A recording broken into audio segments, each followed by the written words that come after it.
대학을 다니는 한 영국인이 함께 수업을 받았던 한국인 친구로부터 기껏 한국에 오라고 해서 시간 내어 한국행 비행기에 올라탔더니 뜬금없이 국방부로 끌고 가서 기겁하고 있습니다. 그리고는 시간이 한참 지나 다시 그곳을 걸어야 했던 영국 학생. 한 걸음 한 걸음 발을 떼어 나아갈 때마다 수많은 한국의 군인들이 각 잡힌 경례를 하며 그 학생의 걸음을 향해 예를 표하기 시작하는데요. 과연 무슨 일이었기에 한국의 군인들은 그 영국 학생을 향해 존경을 표했던 것일까요? 안녕하세요. 저는 영국 런던에서 살고 있는 이든이라고 합니다. 저는 어렸을 때부터 한국에 대한 이야기를 귀에 딱지가 않도록 들었어요. 제 주변에 한국인이 있었느냐? 그런 것도 아니었습니다. 아니면은 제가 한국에 관심이 있었느냐? 그것도 아니었어요. 오히려 저는 한국 이야기를 별로 듣고 싶어 하지 않아 했습니다. 물론 처음부터 그러지는 않았어요. 그런데 똑같은 얘기를 반복해서 듣는 걸 누가 좋아하겠어요. 할아버지가 유엔 용사로서 한국 전쟁에 참전하셨다는 사실은 자랑스러워할 일이지만 이 얘기를 20년이 넘게 듣다 보면 솔직히 좀 버겁습니다. 이미 말씀드려 눈치채셨겠지만 저에게 한국 이야기를 들려주신 분은 할아버지였어요. 그런데 할아버지가 들려주신 이야기는 대체적으로 어두운 내용이었습니다. 전쟁 속에서 황폐화된 땅과 나라, 고통받던 사람들, 길에 널브러져 죽어가던 사람들의 이야기였죠. 할아버지는 이 얘기를 하실 때 보통 매우 슬픈 얼굴을 하셨습니다. 그리고 할아버지가 늘 타고 계시는 휠체어를 쓰다듬으셨죠. 다른 참전용사들을 보면 아주 자랑스럽게 과거의 업적을 자랑하기도 한다는데 저희 할아버지에게는 그런 게 없었습니다. 한국전쟁 당시 할아버지의 동생이자 제 작은 할아버지 되시는 분이 사라지셨거든요. 생사가 아직까지도 불분명하니 실종이라는 단어가 딱 맞죠. 동생도 잃고 다리도 잃고 할아버지의 젊었을 적 사진을 보면 아주 듬직하고 멋지신데 그런 분이 졸지에 평생 휠체어를 타는 신세가 되었으니 과거를 회상하면 우울할 수밖에 없다고 생각했습니다. 제가 왜 한국에 좋은 감정이 없었는지 조금은 이해가 되시나요? 싫어하는 것까지는 아니었지만 제게 있어서 한국은 피하고 싶은 주제였습니다. 그리고 이런 할아버지에게 감사의 표시를 한다거나 그런 것도 없어서 약간의 괘씸함도 가지고 있었죠. 그래서 한국 드라마나 영화, 음악이 주목을 받을 때에도 저는 한국의 콘텐츠들을 소비하려고 하지 않았습니다.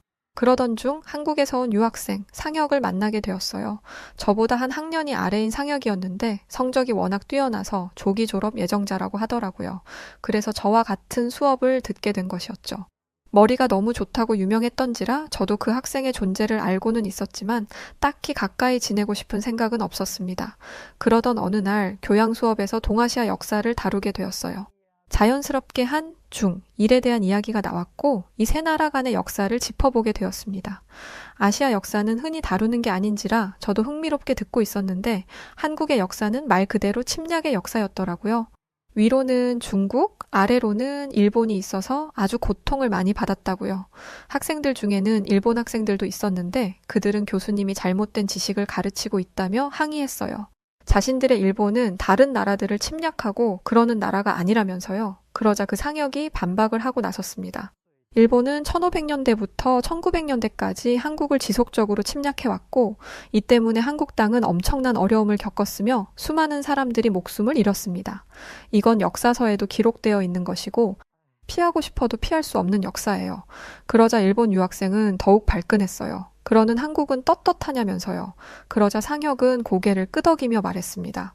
네, 우리는 지금까지 외세의 침략을 방어하는 데 집중해 왔어요.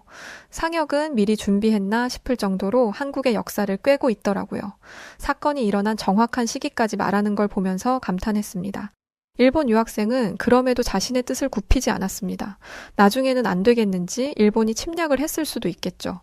그런데 일본의 침략은 전부 정당한 것들이었어요. 특히 조선을 근대화하는데 일본이 큰 영향을 끼친 걸로 알고 있는데요. 한국은 일본에게 감사해야 해요. 라고 말하더라고요.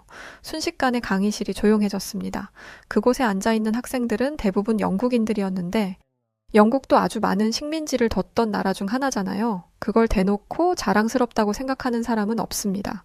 만약에 그랬더라면 욕이란 욕은 다 얻어먹겠죠. 그런데 일본 유학생은 식민 통치를 한 게 엄청난 일인 것처럼 자랑스럽게 얘기하더라고요. 상혁은 한숨을 푹 쉬었습니다. 아마 더 이상의 논리적인 대화는 통하지 않을 거라고 확신했던 것 같아요.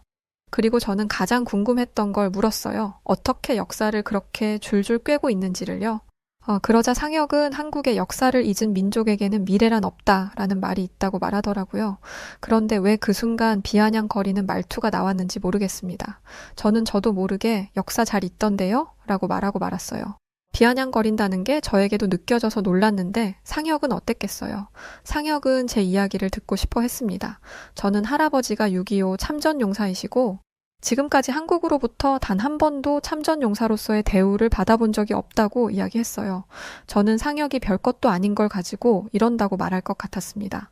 6.25에 참전한 사람들이 얼마나 많은데 그 사람들을 다 챙기는 건 사실상 불가능한 일이잖아요. 하지만 상혁은 그러지 않았어요. 할아버지가 전쟁에서 다리를 잃으셨던 것과 작은 할아버지의 생사를 여태껏 찾지 못한 것에 대해서 유감을 표하고 진심으로 감사하다는 말을 전하고 싶다고 말했죠. 다른 학생들이 있는 상황에서 제게 90도로 몸을 숙여 인사하는데 제 얼굴이 다 붉어질 정도로 민망하고 부끄러웠어요. 인사를 받을 사람은 제가 아니라 저희 할아버지라고 말하며 상혁을 일으켜 세웠죠.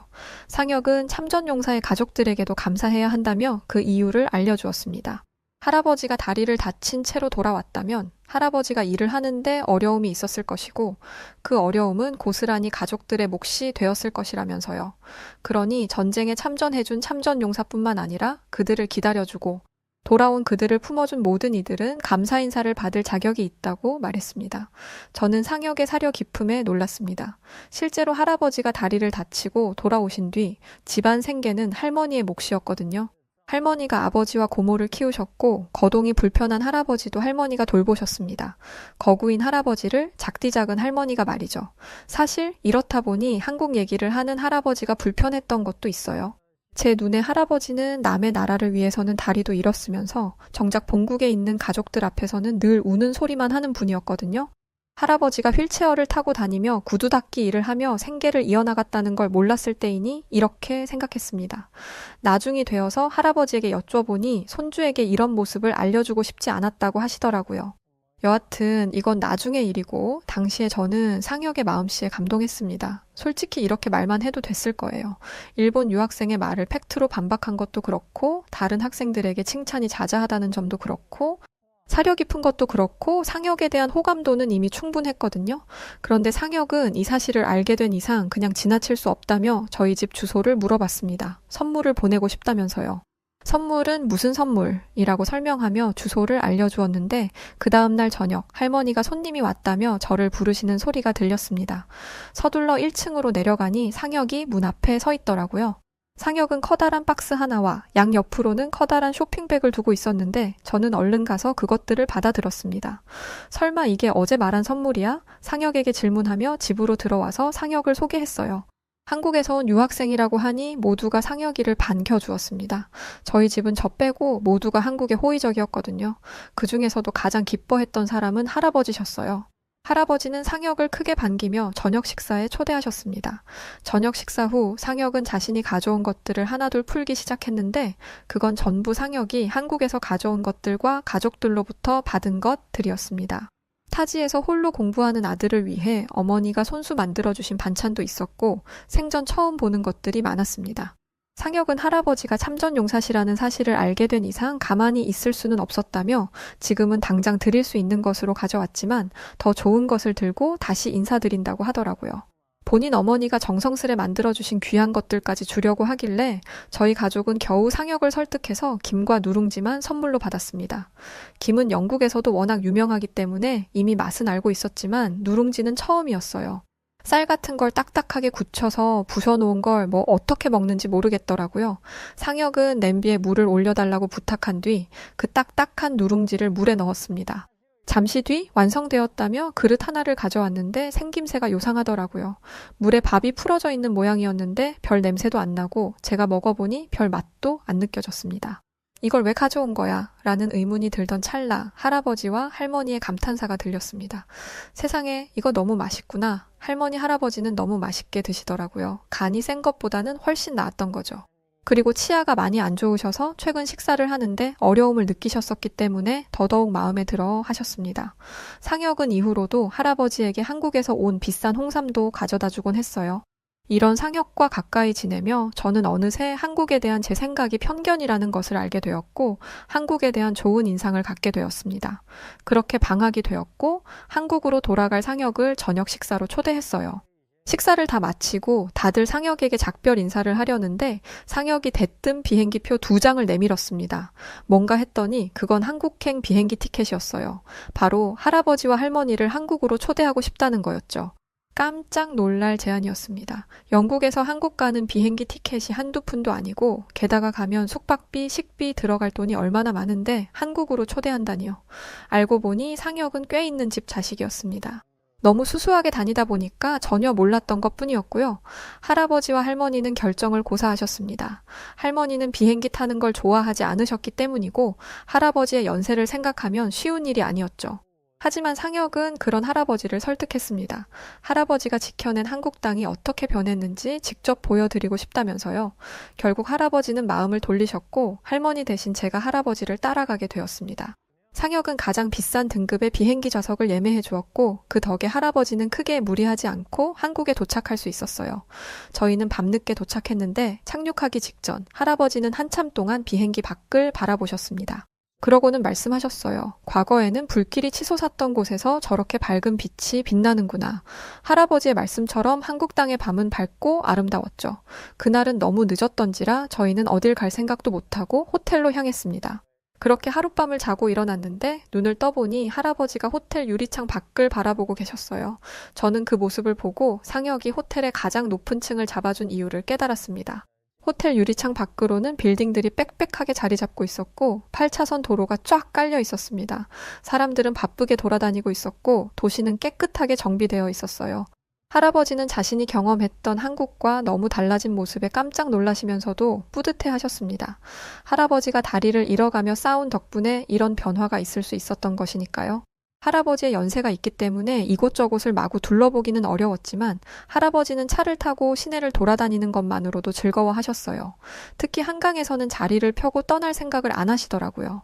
전쟁 당시에는 보찜을 짊어지고 피난을 가는 사람들이 가득했던 이곳에서 사람들이 휴식을 취하고 있는 게 말도 안 된다면서 말이죠.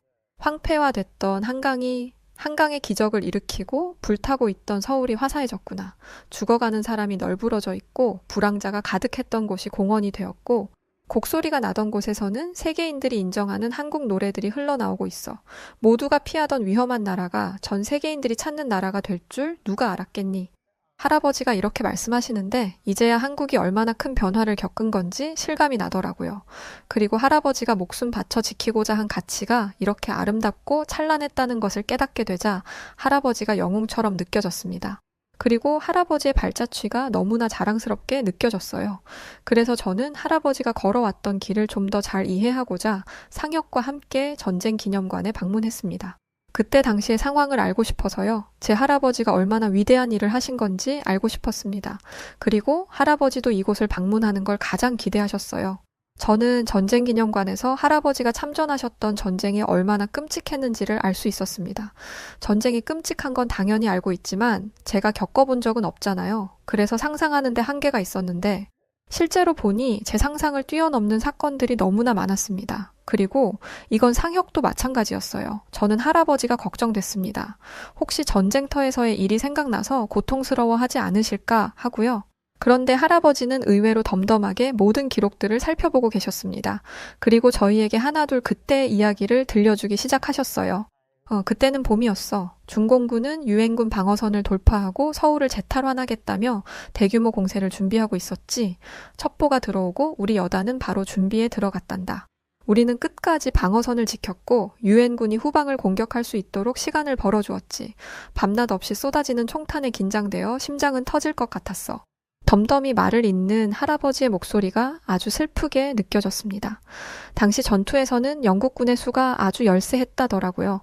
끝나지 않는 전투에 누군가는 여기서 이러다 다 죽겠다며 흐느끼기도 했다고 합니다.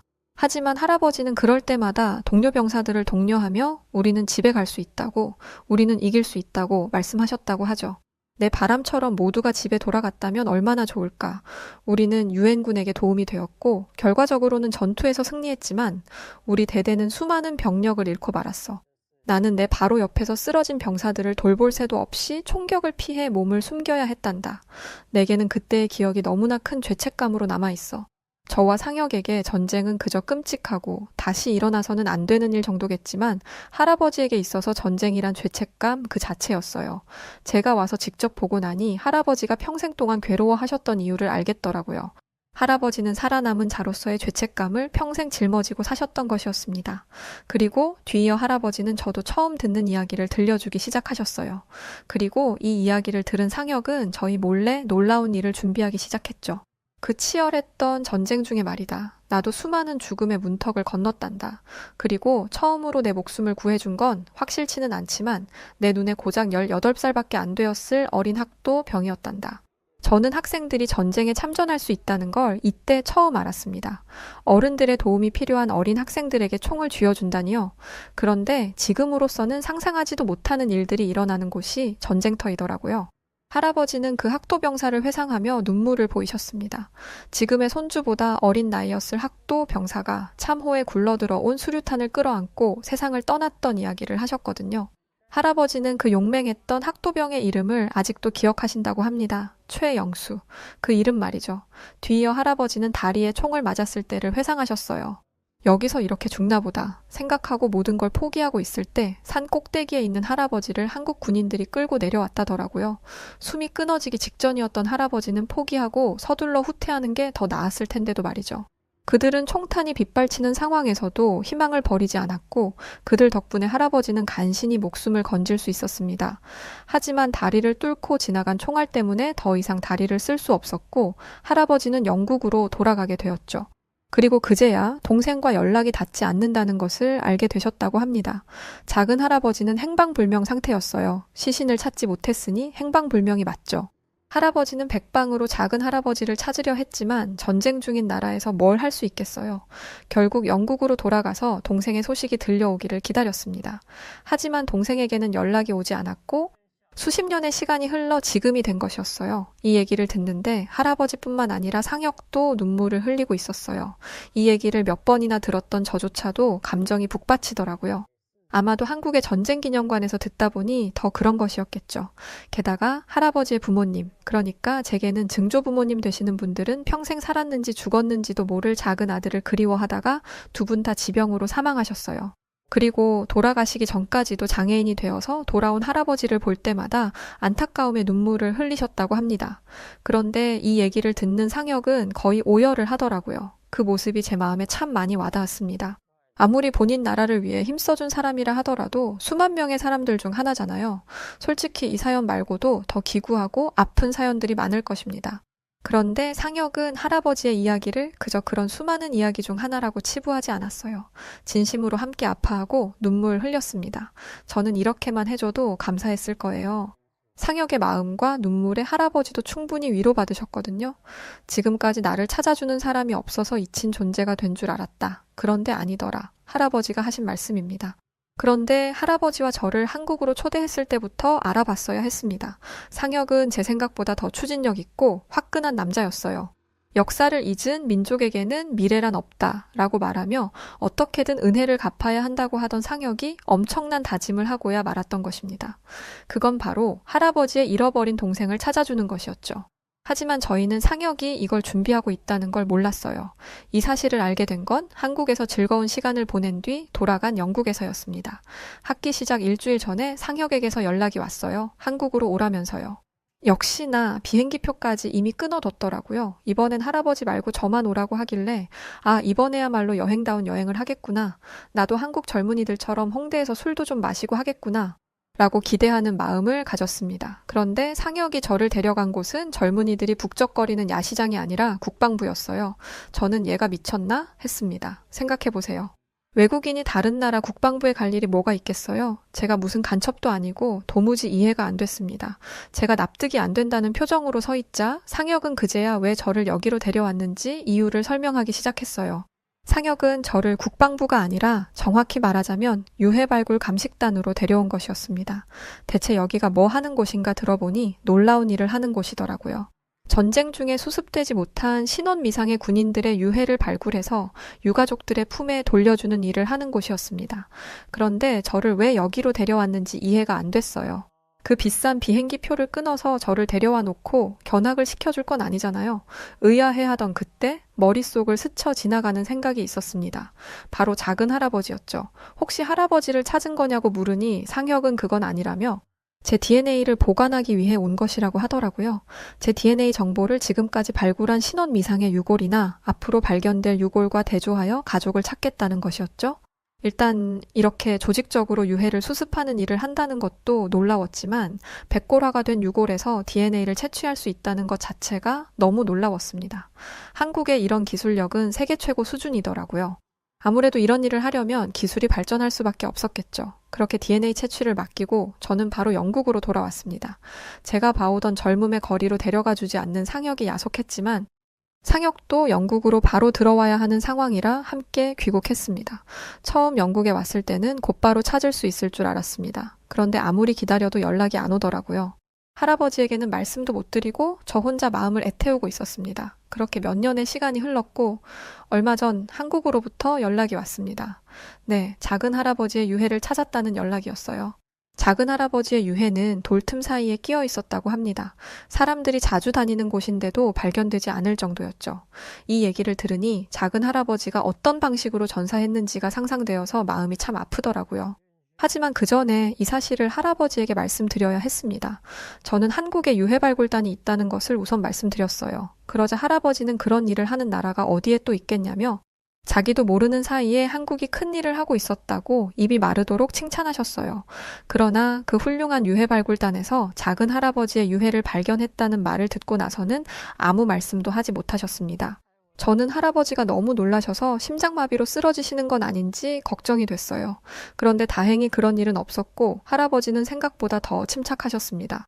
쉽게 믿지 못하시길래 제가 한국에 가서 DNA를 채취하고 왔다고 말씀드렸어요. 그러면서 당시의 상황을 자세히 설명드리고 나니 할아버지는 그제야 눈물을 터뜨리셨습니다. 아이처럼 우는 할아버지를 뵈면서 참 가슴이 미어지더라고요. 지금까지 한국 얘기, 전쟁 얘기를 할 때마다 지루하게 생각했던 제 자신이 너무 나쁘게 느껴지는 순간이었습니다. 할아버지가 오죽하면 저렇게 하셨을까라는 생각이 들더라고요. 저는 곧장 할아버지와 함께 한국으로 향했습니다.